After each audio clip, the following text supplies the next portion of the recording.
Ulfeessee ka'eetiin gaafa isheen dahumsaaf hospitaala deemtu immoo dhimma keeti ishee aan jedhee irraa baqatee bade ookate jechuudha. Ishiin immoo ani dahumsa irratti yoo miidhame dhiigni koo hir'uudha. Sanuu ijoollee lakkuutu garaa kiyya keessa jira.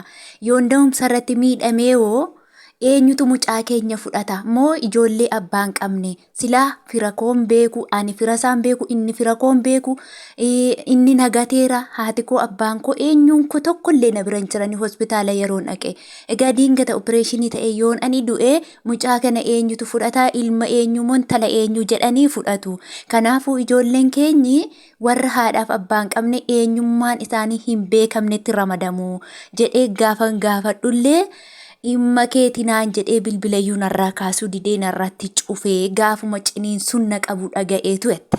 Argitanii dura yeroo ishee faana fiigu dura yeroo ishee akka isheen ulfooftu taasise birrittii sana ishee waggaa 8 biyya Arabaa keessa hojjettee dhufte sana irraa nyaatee fixachuuf jedheetidha jechuudha. Malee jaalala ishee godhateetiin miti jechuudha. Asumaan nagaan daganne nagaan koo lafaaf bakka jirtanitti isiniif baay'atu obboleewwan koo jaallatamoo qaqqaalii kan taatan kan jaalaala koo hordofaa jirtanii ani nagaa guutuu nagaarraa afaan qaba nagaan na bira jiru hunduma keessan bira akka jirullee abdii Kiristoos irraan qaba egaa jechuudha guyyaa har'aa waan baay'ee tokko barumsa guddaa irraa argannu nama tokko jaalala online irraan jaalanne feesbuukii irraan barree miidhaansaa hangam akka nama miidhu hangam akka nama balleessu hangam akka yaaddotti nama galchuu walumaan ilaalla jechuudha. Egaa obboleettii kana kanaan dura baay'een keessan argitanii jirtu jechuudha. Intervuu gootee jirti eengadda afaan Amaariffaatiin baay'een keessan garuu afaan Amaariffanii dhageessu. Intervuu gootee irratti gizee dura jaalala feesbuukii irraan eegale jette.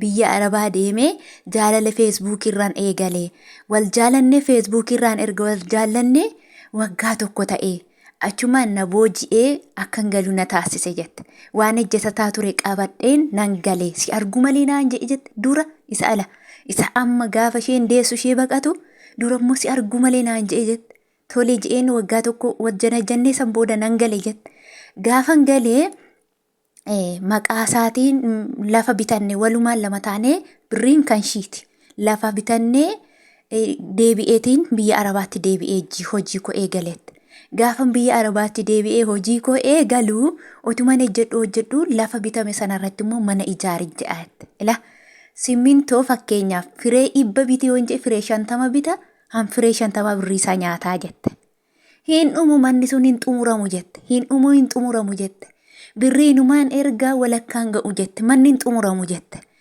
achirraan otuma jennuuti maali ajeetuun shakkuuti dubartiin tokko immoo ani kanan jiru Dubaayi'aa jette dubartiin tokko immoo Saa'udiirraa suuraa isaa natti ergite hankoos natti ergite kana isatu naaf erge ati maaluma abbaa kee irraa qabda isarraa inni jaalallee kiyyadha naan jettee jette.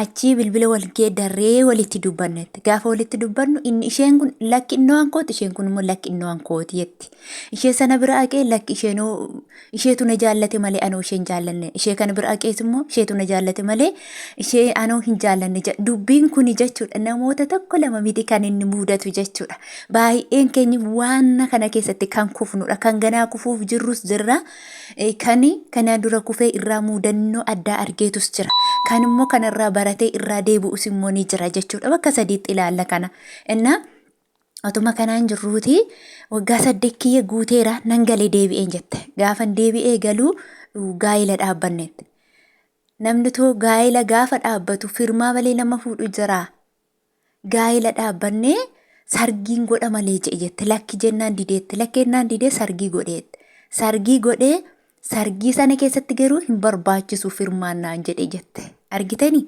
firmaan hin barbaachisu otoo akkasittiin calda'ee fuudhee galee aqee ulfaa egaa hojii waaqayyootiin lakkuu sanuu kan isheen ulfoofte jechuudha. Isumaayyuu manatti hin galuu durboota janajjanaa asirraa janajjanaa yuunivarsiitiirraa janajjanaa biyya Arabaarraa janajjanaa jette xisximbis jechuu hin danda'u ani nan sodaadha waa takkallee itti dubbachuu hin danda'u jette. Aqee dhumarra sirii masheetuun nagatuu jammareette beela'uun jammare jette animmoo hir'ina mataallee hir'ina dhiigaallee nan qaba mataan kiyya injoon ja'a jennaan kufaddoo man argetti jette. Laal ijoolleen biyya Arabaa hojjettu hundi keenya dhukkubsattuu bashitanyaadha dhugaa dubbachuuf maaliifi wantoota xiraaha meeqatu qoonqoo keenyatti namaa oola jechuudha. Dittooliidha, kirooliksiidha, filaashiidha hammi kun hundi aqee somba keenyarra taa'a jechuudha. Na dhibee battala dhibee tala ala tuule jechuudha. Kan nuti dhibee kamiifillee kan nu bira qaamni keenya dandamachuu hin danda'u jechuudha. Isheen dhiiga hir'ina waanan qabuuf iddooma argettan kufa biyya Arabaa keessattillee idduma argettan kufa jette. Amma yeroon aarummoo tasumaayyuu ittumaan daddabalee kukkufa jetteen. Otoo kanaan jirtuuti isan booda macarrashaa ishee irratti ishee gateeyyuu bade jechuudha. Ishee gatee nagatee mayyuu bade jette. Umarratti gaafa dahumsi kiyya gahu ofii kiyya mana yaalaa deemee akka dubartii ulfoofte tokkoof waan na barbaachisa akka ta'u ani hin argatiin ulaagaan tokko otoo naan hin guutiin guyyaan da'umsa koo ga'e jette. Guyyaan da'umsa koo gaafa ga'ummoo diingata yoon ana achumaan du'e yoo diingata yookiin opereeshinii ta'ee yookiin immoo dhiigumti kiyyallee hanqatee ani du'e ijoollee kana namni beeku tokkollee hin jiru jette. Argitanii? Haati koof abbaan koo isan beekanii ani haadha isaaf abbaa isaan beeku jette. Anaaf isa qofatu feesbuukii irratti wal baree jette. Walirraa fagoodha. Biyyi keenya naannaan nuti jiraannu walirraa fagoodha jette. Fakkeenyaaf jechuudha. Nuti yeroo feesbuukii irra teenyee nama jaallannu dhugaa dubbachuuf mudannoo nama baay'eeti. Tokko eessa jira tokko eessa jira jechuudha. Ati eessa naannaan kee akkas ta'u baga akkas ta'e malee yookiin fakkeenyaaf jechuudha. Atis baga Oromoo taate anis baga Oromoo ta'e malee jira. Tokko jechuudha. Nama baay'ee madaalaa laalaa rakkoon qabu dhiigni keenya Oromoodha jira. Garuu namichi sun duubni isaa maal akka ta'e maalitti akka guddate hin beeknu jechuudha. Suuraa isaa bicha beekna jechuudha. Innillee ani akka ittiin guddadhe yookiin immoo duubi kiyya istooriin koo maal akka ta'e takka hin beeku jechuudha. Wal arginaanuma wal fuudhuutti deemu jechuudha. Gaafa akkas wal gadhiisanillee qaxxi goonaanuma wal qofa fudhatanii deemu. Isheen gargar deemti inni gargar deema jechuudha. Gaafa nama naanna'aa kee jaallatte ilma abaluu intala abaluu jedhamu gaafa jaallatte ulfinaa qabda kabaja qabda. Deessee haa turuu otoo hin dahiinuu ulfina qabda. Intala abaluuti maal naan jedha abbaan ishii maal naan jetti haati ishii obbolaan ishii maal naan jedha firri ishii maal naan jedha jedhee namni sammuu isaa keessatti waa takka yaada. Isas yoo ta'e akkasuma isheenis abbaan isaa maal naan jedha abbaa maatiin isaa maal naan jedhu jetti. Otoo jechan taane dubbachuu barbaade jechan taane arraba isheerraayyuu baasuun itti ulfaata. Maaliifi kabaja maatii isaaf jecha jechuudha. Innis akkasuma kabaja maatii isheef jecha jechan taane dubbachuu hin danda'u jechuudha. Maaliifi namni wal beeku jechuudha. Kan wal hin beekne akkuma gaafa nuti mana Arabaa kana keessa waggaa meeqa isaan bira hojjenne gaafa gallu isaanis muka udaaniin nun garagashanii nutis muka udaaniin isaanin garagashinu. Jaallannus jibbinus haati ormaa haatuma ormaata akkasuma jechuudha. Fakkeenyaaf wanta tokko dogoggorree jechuudha. Biyya Arabaa keessatti fakkeenya waan tokko dogoggorree shaw nu godhu ammuma eerpoortii nu buusu jechuudha. Maaliifi keessa keenee dankaa homaa keen beekan waan ta'eef inni alagaatti heerumis alagaa inni fuudhus kanuma baqa umnisaa uma obboleettii kanaa ta'a jechuudha. Dhugaa dubbachuuf dubartii kana yeroo laaltanii iddooma muudaa qabdu jechuudha. Ganaan dubartii cimtuudha garuu. Dubartii cimtuudha. Tokko abdii kutataa.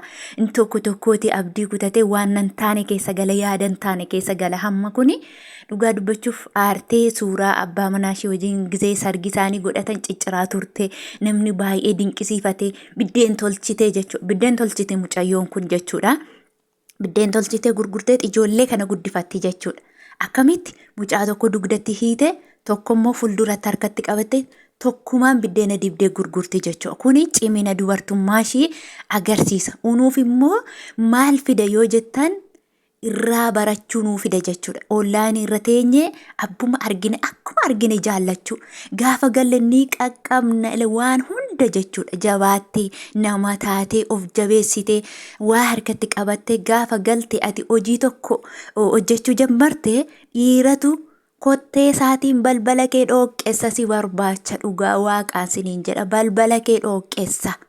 Ofiisaa barrii sitti qosoqqosa ofiisaa deemee si kadhata malee hanga kana sadarkaan kee gadi hin bu'u jechuudha. Abbuma argite dhiira jennaan yoo heerumanii yoo galan biyyatti hin heerumanii yoo as ta'anii qabatan yoo booleetti nama simatan malee irraa of